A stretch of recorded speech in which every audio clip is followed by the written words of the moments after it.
Why play Riktor support? He's a tanky support. You can cause fear to the enemy. He has tons of CC in his kit. However, he has a skill shot hook, very mana hungry early game, and he has slow movement across the board. Let's jump right into Riktor's kit, starting with his passive Riot Shield. Provides a passive shield based on his max health and refreshes after Riktor hasn't taken damage for 8 seconds at a time. Next is LMB Whip, which is a melee basic attack that deals physical damage. Following is his RMB Riplash, which shoots a chain that attaches to the enemy doing magical damage and dealing damage based on their max health.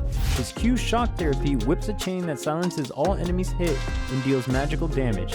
His E Electrocute grants 10% movement speed and deals magical damage that increases based on his max health. Finally, Riktor's R Skewer summons unleashes a torrent of chains that deal magical damage and suppresses enemies after the animation. The chains rip back out, dealing the damage again. Skewering also grants his Riot Shield passive immediately. Now let's move on to Riktor's Crest Items to build. Given his kit, you want to go for a support build with health. To sustain and deal damage due to his abilities, start by building the Riftwalker's Crest to pull nearby heroes for your abilities. The first item you should build is Fire Blossom to deal ticking damage. Second, Tainted Guard to help reduce enemy heals and deal more ticking damage. Third, Fist of Razul to assist your carry in wave management. Fourth, Frosted Lure to slow enemies around you and deal damage. Fifth, Dynamo for when you stun enemies so they take increased damage. Finally, close the 6th item with World Breaker to deal damage based on all the health stats you have stacked. Extra, don't forget your Intellect Tonic for that magical power and mana regen.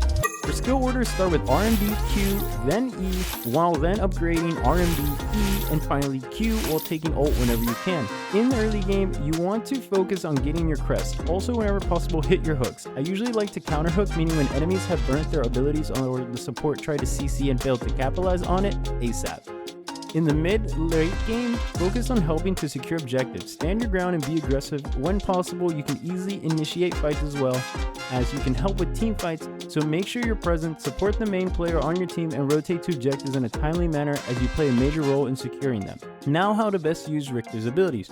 Riktor can use his abilities in vast ways. The hook can save teammates, initiate fights, and secure kills. This is your main goal for everything. Mastering this will be your best friend. His passive is best used for free health. Don't be afraid to engage with it to poke and scare enemies. Use it to eat up minion damage to surprise with a hook as well. His R and Q can be used to secure objectives and win teamfights. Use it to help stun the enemy jungler or even silence enemies out of their ultimate. Finally, Riktor is a great support that, when mastered, creates fear for a lot of players, so play it to your advantage. Don't be afraid and get confident with his hook.